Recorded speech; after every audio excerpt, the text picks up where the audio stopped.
Hi, my name is Laura. I'm a filmmaker and a content creator, and I've decided to start the Artist Way again and do the full 12-week course for creative recovery. So, yeah, let's see how it goes. This is week 2 of the Artist Way, and the theme for this week is all about recovering a sense of identity and figuring out the distinction between personal desires and external expectations. She also did spend a fair amount of time on these characters called the Crazy Makers. Crazy Makers are people who come at a very strategic time in your life, typically when you're like on the brink of making a positive change or like on the brink of success, and they come in, they screw that up, and they bring with them like a whole host of chaos and mayhem that kind of completely drain you and misalign you with what you were trying to do. Her thesis is that people who are creatively blocked keep those crazy makers around to give themselves an excuse to not be doing the art that they're supposed to be doing. Now, when it comes to my life, I will say, of course, there are, I definitely still have chaotic friends. And I will say they do sometimes make me crazy, but I wouldn't call them crazy makers necessarily. I do feel like I have had crazy makers in my life in the past, and I've distanced myself from a couple of them. But yeah, I do think there's a difference between like someone who's chaotic but who is good and someone who's chaotic and will fuck up your life. Okay, the last thing that she talks about is personal boundaries and learning to trust your instincts. I'm definitely still trying to learn to trust my instincts, but I feel like I have slowly started applying it to some of the things in my life. And then personal boundaries, that's something that I've been working on for a while now, just because of life experience and therapy also. So that's not something that's new to me. But yeah, it's definitely something that you're going to have to learn to reapply. In terms of art date, I kept it really simple this week. I just listened to an album for an hour outside in the sun. It was lovely. Yeah, and then, okay, morning pages. What did I do this week with my morning pages? I did end up completing most of them. The only time I didn't do them was Saturday because there were people visiting and I just wanted to spend time with them and I couldn't be bothered, quite frankly. I do want to address the slightly militant perspective that Julia Cameron has about morning pages, because I've seen some other people mention it. She is quite adamant about the fact that the morning pages have to be done in the morning, that they have to be 3 pages longhand, and that they have to be done every single day. I have adopted a slightly freer version of that, in the sense that sometimes I will only write 1 page, sometimes I'll get to those morning pages in the evening, and again, as I've mentioned before, some days I just don't get to them. And that's okay. I adapted it to make it manageable to me. I think that if I hadn't adapted it to make it a little bit more free, I would not have been able to continue doing the morning pages as often as I do them. I think I would have actually gotten overwhelmed and I would have given up on them, because to be perfectly honest, they do take a fair amount of time. Writing 3 pages longhand, when I do end up doing that, I've noticed takes me like an hour, sometimes over an hour, if I'm doing them like the A4 version, which is what she says you're meant to do.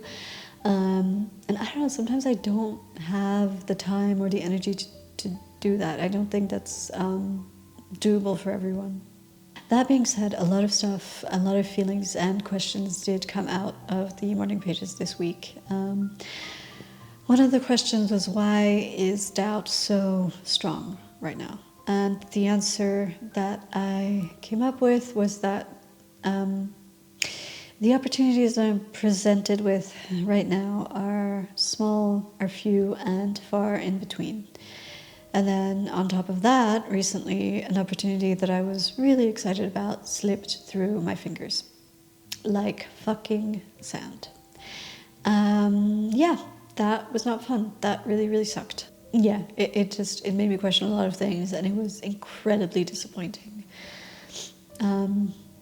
Yeah, I think moving forwards, I really, really, really am gonna have to start asking people to sign contracts and to have something a lot more concrete in hand. So yeah, it has been a little bit difficult, and I think that's why I've been feeling the effects of that. And I know I'm not the only one, for sure. So yeah, whoever else is in the same situation right now, I see you, and it really fucking sucks, and we are gonna have to somehow be able to pull through it. Yeah. I don't know if we can somehow hold each other's hands a little bit, like through the screen, then let's try doing that. But yeah. Okay, hopefully doing the artist way and, like, you know, trusting my creativity and recovering my creativity a little bit will attract fulfilling opportunities. Fingers crossed. The tasks this week were interesting. They did take a fair amount of time for me. The first task that I ended up doing was list 10 tiny changes that you want to make in your life, from the significant to the non-significant, or from the non-significant to the significant. And so the ones that I came up with were be bolder in the way that I present myself, get out there and do shit.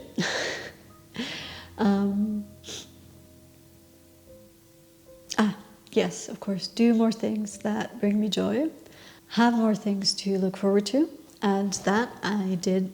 I have, in fact, moved ahead on that front. I have ended up scheduling things with friends and family that I'm looking forwards to, so that's good. Yes, back in my art even more than I'm doing now. I'm not sure yet how I'm going to do that, but we'll see. And then connect more with creative people, but in a way that suits me. So by that I mean, like, those like really big, sort of loud networking events really don't work for me. They are not where I thrive. I have difficulty listening. Sorry, not listening. I have difficulty hearing. Because there's just so much noise, and because of that I have difficulty focusing on what the person is saying. Then on top of that, I've often noticed that, like, people are kind of distracted trying to see if there's somebody else that they can, like, you know, oh, who else is maybe more interesting to go talk to. Like, their attentions are weirdly dispersed. I don't know, I don't like it. What I've noticed does work for me is hanging out with people after you've worked with them, like around a beer or whatever, in like a more chill setting, in a smaller setting, maybe a little bit more intimate. That's less overwhelming. And also on top of that, like, you already have something very concrete to talk about if you've both worked on the same thing. Or yeah, whatever.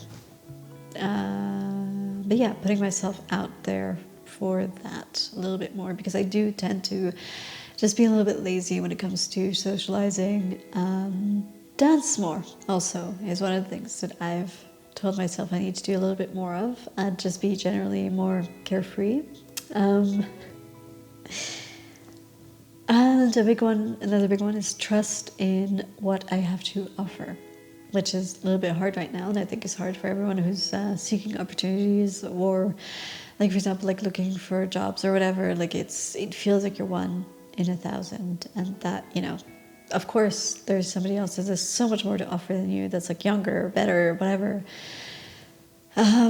Yeah, I just need to remind myself that I personally have something interesting to offer, and that trust that that's enough, that the thing that I have to offer is enough, that I can offer it, and that I will find ways of offering it. So will you. If you're also grappling with that, so will you. Yes, number 9.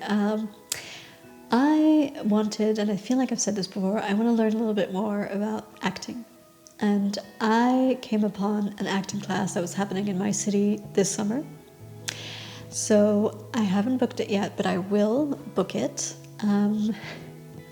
It's over 3 days, and I'm really excited to see what I'm going to learn. And kind of like, okay, who am I going to meet? Like, am I going to meet some really interesting actors? Hopefully. Yeah, like talking about socializing in a way that works for me. That is like workshops and stuff like that, like sort of more like, with a clearer goal in mind, just tends to work a little bit more for me. So we'll see. But yeah, I'm excited for that. And then finally, I want to reach out to a director, man or woman, doesn't matter, but like someone who's a little bit more settled in the industry than I am. And yeah, just, I don't know, for whatever, discuss or mentor, or maybe be able to just shadow them on a set. Whatever. The other thing was list 20 things that you enjoy doing. And I'm not gonna lie, I had more difficulty than I thought I would with this.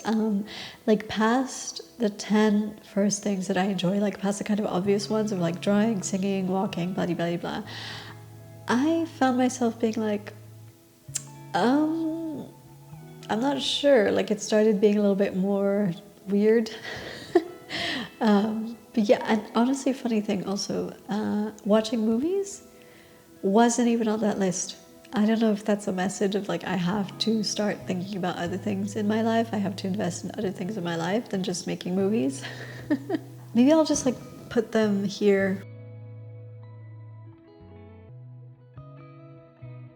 Now, affirmations. The affirmation for this week is that I deserve a fulfilling and flourishing creative career. Sprawling, even. Fuck it, let's go crazy. Yeah, I deserve a flourishing and fulfilling creative career. I don't know how many times I'm gonna have to repeat that until I believe it, but putting it out there, it's out there now. There's no takebacks. That is it for my Artist Week check-in, week number 2. Thank you so much for watching. Hopefully you enjoyed this. If you did, please don't hesitate to give it a like, comment, or subscribe. Next week is all about recovering a sense of power. So that's super interesting. Let's see what that leads to. Yeah, see you guys next week. Mwah.